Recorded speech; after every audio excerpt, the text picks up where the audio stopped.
നമസ്കാരം സുഹൃത്തുക്കളെ, എന്റെ പേര് Aswathi. Welcome to Harshitham edutech. അപ്പൊ ഇന്നത്തെ കറണ്ട് അഫയേഴ്സ് ക്ലാസ്സിലേക്ക് പോയാലോ?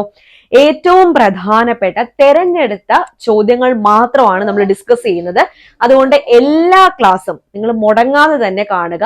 പിന്നെ ഓരോ ക്ലാസ് കഴിഞ്ഞിട്ടും അതിന്റെ പരീക്ഷ നമ്മുടെ ടെലഗ്രാം ചാനലിൽ തന്നെ ഫ്രീ ആയിട്ട് അറ്റൻഡ് ചെയ്യാം. ഓക്കെ, അപ്പൊ ടെലഗ്രാം ചാനൽ ജോയിൻ ചെയ്യാത്തവരുണ്ടെങ്കിൽ ഇപ്പൊ തന്നെ ജോയിൻ ചെയ്തോളൂ. ഫസ്റ്റ് കമന്റിൽ ലിങ്ക് ഉണ്ടായിരിക്കും, ഡിസ്ക്രിപ്ഷൻ ബോക്സിൽ ഞാൻ ലിങ്ക് കൊടുത്തേക്കാം. പിന്നെ നമ്മുടെ ഹർഷിതം എഡ്യൂടെക് ആപ്പിൽ ഇനി വരാനിരിക്കുന്ന PSC പരീക്ഷകൾക്ക് വേണ്ടിയിട്ട് ബാച്ച് കോഴ്സുകൾ റണ്ണിംഗ് ആണ്. അഡ്മിഷൻ ഓപ്പൺ ആണ്. ഇപ്പൊ തന്നെ നിങ്ങൾക്ക് ജോയിൻ ചെയ്യാം, വളരെ അഫോർഡബിൾ ആയിട്ടുള്ള ഫീസിലെ.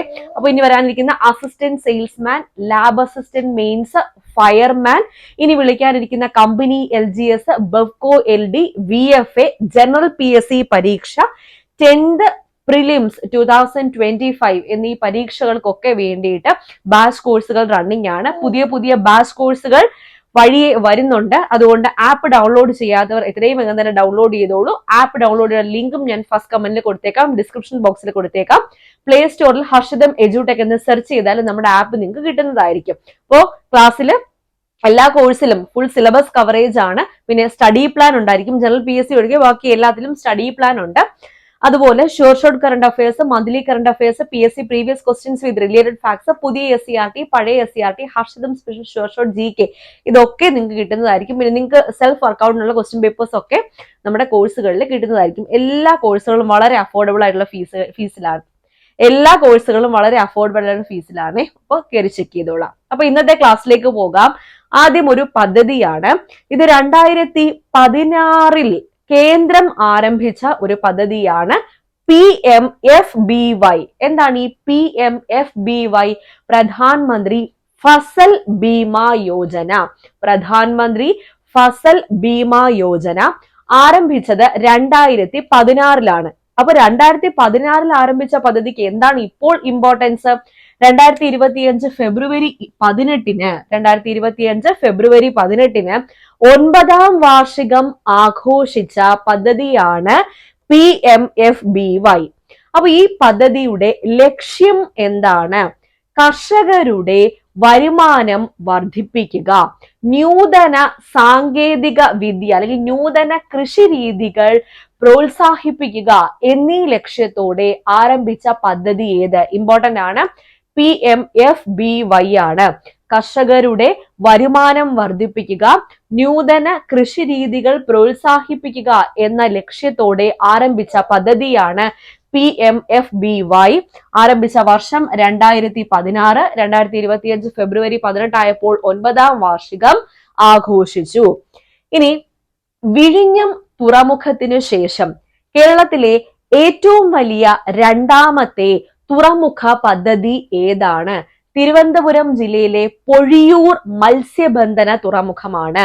പൊഴിയൂർ മത്സ്യബന്ധന തുറമുഖം. അപ്പോൾ വിഴിഞ്ഞം തുറമുഖത്തിന് ശേഷം കേരളത്തിലെ ഏറ്റവും വലിയ രണ്ടാമത്തെ തുറമുഖ പദ്ധതി ഏതാണെന്ന് ചോദിച്ചാൽ തിരുവനന്തപുരം ജില്ലയിലെ തിരുവനന്തപുരത്തെ പൊഴിയൂർ മത്സ്യബന്ധന തുറമുഖമാണെന്ന് ഓർക്കുക.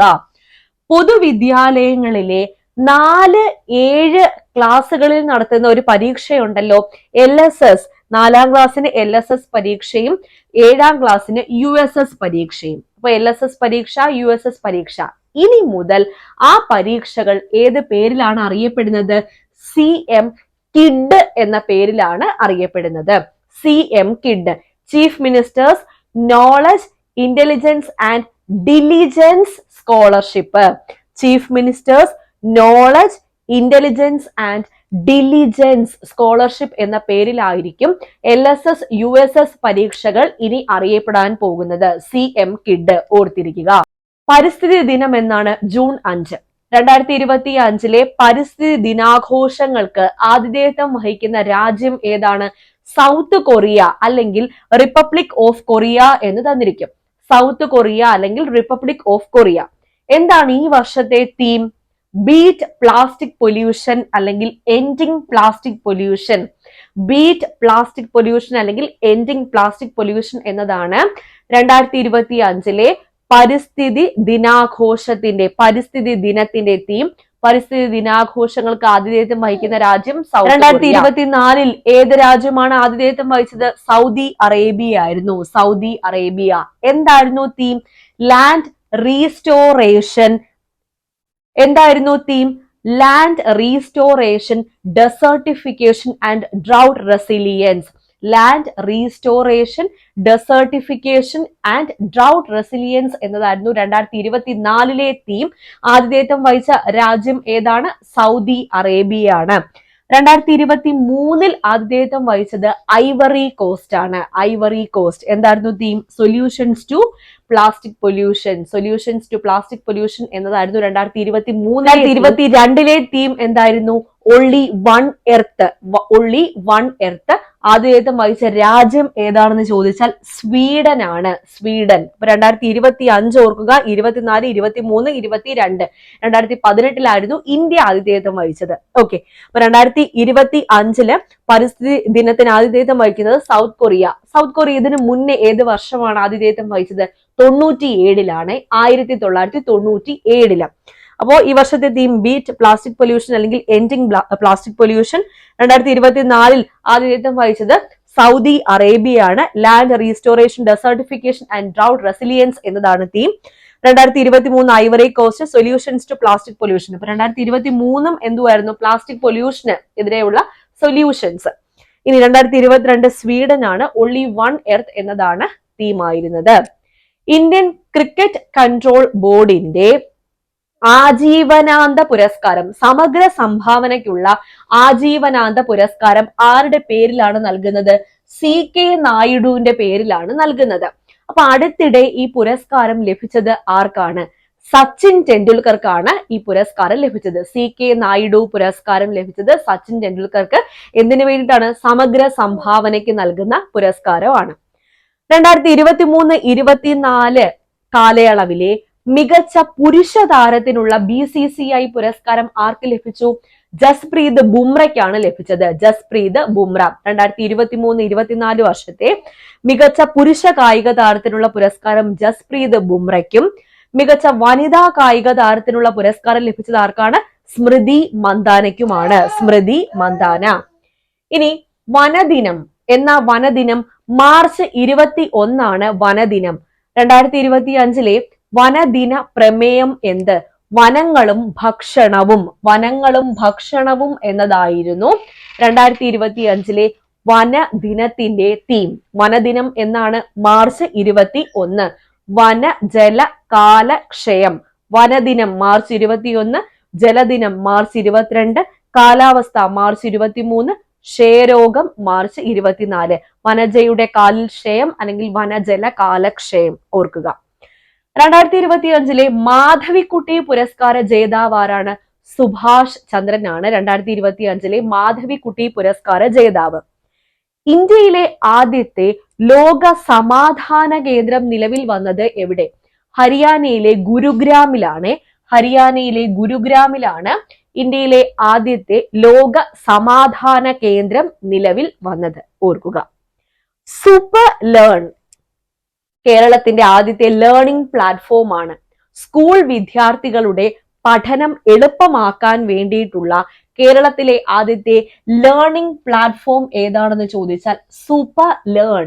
Super learn. ഓക്കെ, ഇത്രയും ക്ലിയർ അല്ലേ? ഇനി ഞാൻ കുറച്ച് ഫാക്ട്സ് പറയുകയാണ്. MT വാസുദേവൻ നായരെ കുറിച്ചാണ്. എല്ലാ പരീക്ഷകൾക്കും ഇദ്ദേഹം സാന്നിധ്യമാകും. 2025 മരണാനന്തര ബഹുമതിയായിട്ട് ഇദ്ദേഹത്തിന് പത്മവിഭൂഷൺ പുരസ്കാരം ലഭിച്ചു. 2025 ഇദ്ദേഹത്തിന് പത്മഭൂഷൺ പുരസ്കാരം ലഭിച്ച വർഷം ഏതാണ്? 2005. അപ്പൊ 2005 പത്മഭൂഷണും 2025 മരണാനന്തര ബഹുമതിയായിട്ട് പത്മവിഭൂഷണുമാണ് ആർക്ക് ലഭിച്ചത്? MT വാസുദേവൻ നായർക്ക് ലഭിച്ചത്. അത് ഇതിന്റെ കൂടെ ഒന്ന് പറഞ്ഞതേ ഉള്ളൂ. ഞാൻ പറയാൻ ഉദ്ദേശിച്ചത് കുറച്ച് കൃതികളെ കുറിച്ചാണ്. NP മുഹമ്മദും MT വാസുദേവൻ നായരും കൂടി ചേർന്ന് രചിച്ച ഒരു നോവലുണ്ട്. PSCയുടെ സ്ഥിരം ചോദ്യമായിരുന്നു ഈ നോവൽ. ഈ നോവലിന്റെ പേരെന്താ? അറബിപ്പൊന്ന്.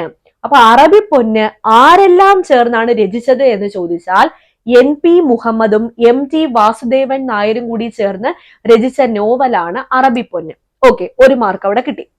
ഇനി എം ടി വാസുദേവൻ നായർ, നിളയുടെ കഥാകാരൻ എന്നറിയപ്പെടുന്നത് ആര്? M T Vasudevan Nair, 2 mark. M T Vasudevan നായരുടെ ആദ്യത്തെ ചെറുകഥ ഏത്? വളർത്തുമൃഗങ്ങളാണ്. വളർത്തുമൃഗങ്ങളാണ് ഇദ്ദേഹത്തിന്റെ ആദ്യത്തെ ചെറുകഥ. ആദ്യത്തെ നോവൽ ഏതാണ്? നാലുകെട്ട്. അപ്പുണ്ണിയും കോന്തുണ്ണിയും കഥാപാത്രമായിട്ടുള്ള നോവലാണ് നാലുകെട്ട്. നാലുകെട്ട്. അപ്പൊ നാലുകെട്ടാണ് ഇദ്ദേഹത്തിന്റെ ആദ്യത്തെ നോവൽ. ഇദ്ദേഹത്തിന്റെ ആദ്യത്തെ കഥാസമാഹാരം രക്തം പുരണ്ട മൺതരികളാണ്. രക്തം പുരണ്ട മൺതരികളാണ് ഇദ്ദേഹത്തിന്റെ ആദ്യത്തെ കഥാസമാഹാരം.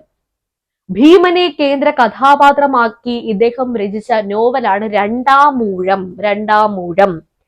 ഇദ്ദേഹത്തിന് വയലാർ അവാർഡ് നേടിക്കൊടുത്ത നോവലും ഏത് തന്നെ, കൃതിയും ഏത് തന്നെ? രണ്ടാമൂഴം തന്നെയാണ്. രണ്ടാമൂഴത്തിനാണ് ഇദ്ദേഹത്തിന് വയലാർ പുരസ്കാരം ലഭിച്ചത്. ഇദ്ദേഹത്തിന് കേന്ദ്ര സാഹിത്യ അക്കാദമി പുരസ്കാരം ലഭിച്ച നോവൽ കാലം. കാലം എന്ന നോവൽ. ഓക്കെ, അപ്പൊ ഇത്രയും പോയിന്റ്സും കൂടി ഇതിന്റെ കൂടി ഒന്ന് ഓർത്തിരിക്കാം. ആദ്യത്തെ ചെറുകഥ വളർത്തുമൃഗങ്ങൾ, ആദ്യത്തെ നോവൽ നാലുകെട്ട്, ആദ്യത്തെ കഥാസമാഹാരം രക്തം പുരണ്ട മൺതരികൾ, വയലാർ അവാർഡ് നേടിക്കൊടുത്ത കൃതി അല്ലെങ്കിൽ നോവൽ രണ്ടാമൂഴം, കേന്ദ്ര സാഹിത്യ അക്കാദമി പുരസ്കാരം കാലം എന്ന നോവലിനാണ് ലഭിച്ചത്. എൻ പി മുഹമ്മദും എം ടി വാസുദേവൻ നായരും കൂടി ചേർന്ന് രചിച്ച നോവലാണ് അറബി പൊന്ന്. എം ടി വാസുദേവൻ നായർക്ക് പത്മവിഭൂഷൺ പുരസ്കാരം 2025-ലും പത്മഭൂഷൺ പുരസ്കാരം 2005-ലുമാണ് ലഭിച്ചത്. അപ്പൊ ഇന്ന് പറഞ്ഞ എല്ലാ ഫാക്ട്സും ഇമ്പോർട്ടന്റ് ആണ്, എല്ലാം പഠിച്ചു വെച്ചോളൂ. ഇതിന്റെ പരീക്ഷ നമ്മുടെ ടെലഗ്രാം ചാനലിൽ ഉണ്ടായിരിക്കും. പഠിച്ചാൽ മാത്രം പോരാ, പരീക്ഷയും കൂടി അറ്റൻഡ് ചെയ്യുക. ഓക്കെ, അപ്പൊ ടെലഗ്രാം ചാനൽ ജോയിൻ ചെയ്യാൻ എന്ത് ചെയ്യുക? നിങ്ങൾ ഒന്നെങ്കിൽ ടെലഗ്രാം ചാനലിൽ പോയി ഹർഷദം എജുടെക് എന്ന് സെർച്ച് ചെയ്യുക, അല്ലെങ്കിൽ നമ്മുടെ ഡിസ്ക്രിപ്ഷൻ ബോക്സോ ഫസ്റ്റ് കമന്റോ ചെക്ക് ചെയ്തോളാം. ഓക്കെ, പിന്നെ ഹർഷദം എജുടെക് ആപ്പിന്റെ കാര്യം മറക്കരുത്. ഇപ്പോൾ റണ്ണിങ് ആയിട്ടുള്ള ഒരുപാട് കോഴ്സുകളുണ്ട്, എല്ലാത്തിലും അഡ്മിഷൻ ഓപ്പൺ ആണ്. കയറി ജോയിൻ ചെയ്തോളൂ. പിന്നെ ക്ലാസ് കണ്ടിട്ട് എന്തെങ്കിലും ഡൗട്ട് ഉണ്ടെങ്കിൽ എന്നോട് ഡയറക്ട്ലി ആപ്പിൽ തന്നെ ചോദിക്കാം കേട്ടോ. ആപ്പ് നമ്മുടെ പ്ലേ സ്റ്റോറിലും അവൈലബിൾ ആണ്. അതുപോലെ നിങ്ങൾക്ക് പി സിയിലും യൂസ് ചെയ്യാൻ പറ്റും കേട്ടോ. ഒരുപാട് പേര് ചോദിച്ചിട്ടുണ്ടായിരുന്നു, കമ്പ്യൂട്ടറിൽ യൂസ് ചെയ്യാൻ പറ്റും കേട്ടോ. അപ്പോൾ കോഴ്സ് എടുത്തതിന് ശേഷം എന്നോട് ലിങ്ക് ചോദിച്ചാൽ മതി, കമ്പ്യൂട്ടറിൽ യൂസ് ചെയ്യാനുള്ളത് ഞാൻ ലിങ്ക് തരാം. അപ്പോൾ ഓക്കെ അല്ലേ? ഇപ്പൊ അടുത്ത ക്ലാസ്സിൽ വീണ്ടും കാണാം. ക്ലാസ് കണ്ടിട്ട് ഇഷ്ടപ്പെട്ട ഒരു ലൈക്ക് ചെയ്തിട്ടും കൂടെ പോണേ. ഓക്കെ.